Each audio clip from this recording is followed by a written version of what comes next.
This is a WAFF Y2K update. Welcome back. 25 minutes into the new millennium, and authorities are reporting everything smoothly sailing along. Good evening. I'm Mark Thornhill. I'm Kimberly Essex. Let's begin with 48 News investigative reporter Rudy Koski, who's been monitoring the situation at Huntsville Utilities all day. Rudy, it's been a quiet night there. It sure has, and it was even more importantly a very quiet rollover to the year 2000 here at Huntsville Utilities. Spokesperson Bill Gill is here with me right now. Bill, all the systems look fine right now. Everything's fine. We successfully made the rollover into the year 2000. All of our systems, electric, natural gas, and water, are functioning just as we planned. Now, the next big hurdle is the end of February with that event.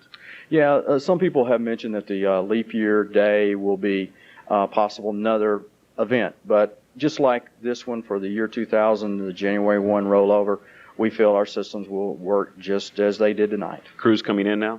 No, we're going to have crews in the field all night long. We're still going to monitor. You know, this is a holiday night, that there's potential problems out there. You know, we're really quite surprised that we've had no power outages since noon today. We expect something will happen during the night, so a lot of our crews will still be in the field. Took care of all those Y2K squirrels. Yeah, we'll probably get a few more squirrels. Probably in the morning they'll get active again. Eat into those wires. Yeah, get that, or they'll get on top of a transformer and get electrocuted. So we'll see some squirrels probably just after dawn. All right, thank you. That's Bill Yell, spokesperson with Huntsville Utilities. Once again, the Y2K rollover to year 2000 here with Utilities in Huntsville, Madison County. A-OK. Live in Huntsville, Rudy Koski, WAFF 48 News. Very good news. Thank you. Well, our own Lee Marshall has been Miss Moneybags today. She's been hanging around banks and specifically ATMs all day long. And local banks, of course, have spent months preparing for Y2K, and we've had no problems. I made a stop at an ATM earlier today. There have been lines, of course, at the ATM machines as well as the banks, and people telling us, get no more than you would on a normal given weekend. So that's what most people have done. And again, Lee Marshall has been checking things out, I guess, all day long at a number of ATMs across the valley, across Huntsville, and no problems thus far. We'll be checking in with Lee momentarily on the ATM situation.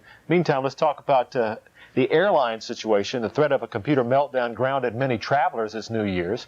Our Jill Robers is live now at Huntsville International Airport. Jill, what's the situation? Well, right now it's very, very quiet here, but I did just speak with airport officials who told me they just went through, they're starting their checklist, that all of the runway lights are working, all of their systems seem to be working properly. And maybe we could take a look at some video that we shot earlier today. Regardless of the Y2K situation, there were some passengers who chose to fly today. All of the flights in and out of Huntsville were on time, and there were relatively few cancellations. None of the passengers we spoke with had any real fears about the Y2K problems, and things were relatively quiet all day long. Now, around midnight, officials will begin, or they did begin, their FAA-required checklist of all of their systems. Anything from airfield lighting to our access security system. So anything that the FAA considers to be mission critical, things that the airport could not run without. Now, it's going to take about 2, 3, maybe even 4 hours to go through this entire checklist, but they do anticipate everything is going to be okay. It's okay right now. We actually did just have the lights go out here momentarily just a few minutes ago, but luckily they were testing their generator. Now, the first flight out here at Huntsville International is scheduled for 6:35 tomorrow morning, so hopefully if this checklist there we go again. Lights just went out again, but hopefully it's just their check of the generators and the check of the systems. But again, 6:35 in the morning, and they don't.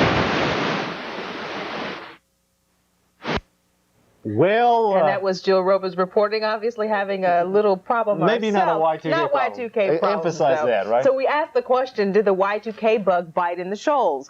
48 News Shows Bureau Chief J.D. Byers is live in our Shows Bureau with more. J.D., you look great. Well, the only Y2K problem would be the raindrops we had here. Really, that's only weather-related. We had a fireworks show just moments ago, and as the first fireworks went up, the first raindrops came down. Let's show you some video here from this Y2K party at the Florence Conference Center, where the fireworks went off just moments ago. Now we're starting to get some more rain. They've been dancing here since 9 o'clock. About 1,000 folks showed up. Everyone then moved outdoors to watch the fireworks show. No reports of any problems in the Shoals area. By the way, though, DUI checkpoints are in place in several locations. Doomsday did not happen here in the Shoals area. All seems to be well. We'll have a report for you in the morning on 48 News. For now, J.D. Byers live in Florence, WAFF 48 News. All right, J.D., thank you. And we want to remind you at this point that we are Y2K compliant. These are microwave signals, and so no problems there. It's ironic it's happening now. What about 911 centers? We also rely on computers to dispatch emergency calls. 48 News reporter Derek Valcourt has been at the Madison County 911 Center all night, and about the only action out there, you've been attacked by silly string a couple of times there, Derek. Yeah, they've been having a good time here, and they're having an even better time now that absolutely nothing has happened. No Y2K glitches here at the 911 Center, which comes as a great relief to everyone here because this whole center runs on computers. Let's take a look inside at what that 911 center looks like. Everything operates off of computers. All of the dispatch equipment, the telephones, the radios, all computer operated, and nothing happened here. In fact, when the rollover happened, some of the dispatchers inside kind of sat around for about 30 seconds, kind of very quiet in the dispatch room. No one could believe that nothing was happening. But again, even though nothing has happened here, doesn't mean these folks are going to be going home anytime soon. New Year's Eve, one of the busiest nights for dispatchers and for law enforcement crews here. They've got extra manpower out on the streets tonight.